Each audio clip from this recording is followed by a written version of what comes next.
what do we even mean with a climate neutral city? And we're going to get that discussion going by an introduction by none other than Nordregio's own researcher at the subject, who raised herself when Brazil was called out, Luciane Borges from Nordregio. Please give her a warm hand.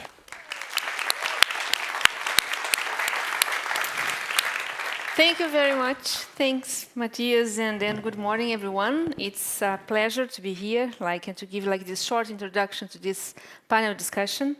And I will begin by sharing some information with you. Oops, a bit far.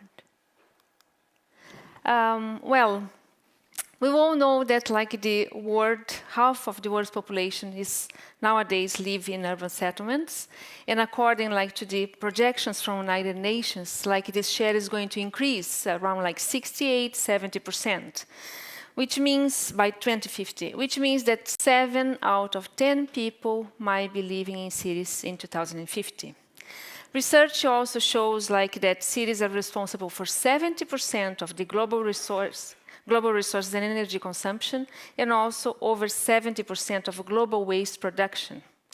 And according to the IPCC report from 2022, cities are also responsible for approximately 70% of the global CO2 emissions. So fossil fuel-based energy to feed buildings, transportation, industry, and also land use changes, they are among the major sources of these emissions. An example of the magnitude of this problem is that urban land consumption outpaces population growth by as much as 50%, meaning that by 2030, 1.2 million square kilometers of new urban built-up areas will be added to the world. And this will have a huge impact on the emissions. But despite of all these bad trends, cities also generate over 80% of the global GDP. And so urbanization can somehow contribute to sustainable growth through increased productivity and innovation if cities are well managed. Cities actually, they provide the right scale to implement policies into concrete actions in response to the global challenges. So they play a key role in achieving the climate goals of the Paris Agreement, especially given the increasing urbanization. So what it is a climate neutral city? So when we talk about climate neutral cities, we basically mean a kind of find transformative pathways that allow for reversing this urbanization negative trends, and then also building up on the potential of cities. The GHG protocol defines a climate neutral city as one that has achieved net zero greenhouse gas emissions, meaning that carbon emissions and carbon sequestration, they are in balance within a defined territory, and then also within a particular period, a counting year. Nevertheless, as we heard before, from Jukka, one of the major challenges for cities to taking action on climate change is assessing and managing the contribution of urban consumption, which triggers greenhouse gas emissions outside the city boundaries. And we know that accountable, and efficient inventories, they uncover where are the emissions, what are the emissions, and when having this knowledge, then it's possible, or it's easier, let's say, to design and implement policies that can reduce these impacts. But just a few words about who are the agents of the climate neutral city, and then the question is quite short because it's everybody, as also was already been pointed by. Everyone has to be engaged because redesigning, managing, and living in a climate neutral city requires political will, requires also policy coordination, investment choices, and changes in lifestyle.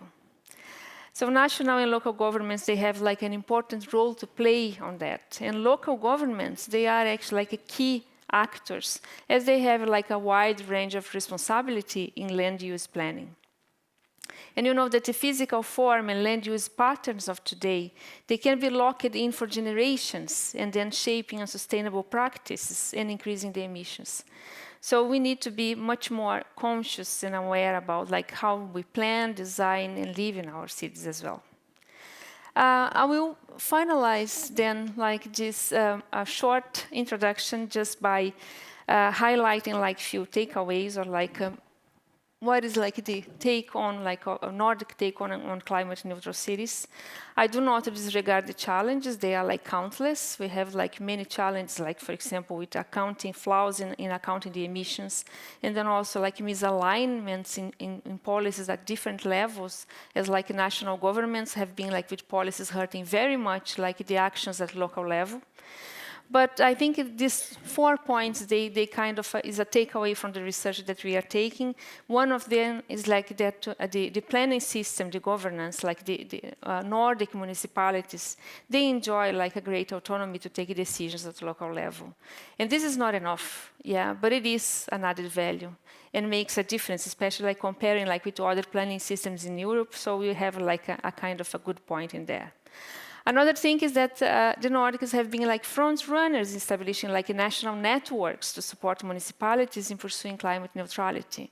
An example is like the work of Viable Cities since 2017 that has been helping like municipalities, has started like this mission-oriented and has been also inspiring very much like other programs like in Europe, as well as like a Hinko network in Finland that also like helps like many cities and regions in Finland like towards this path in climate neutrality.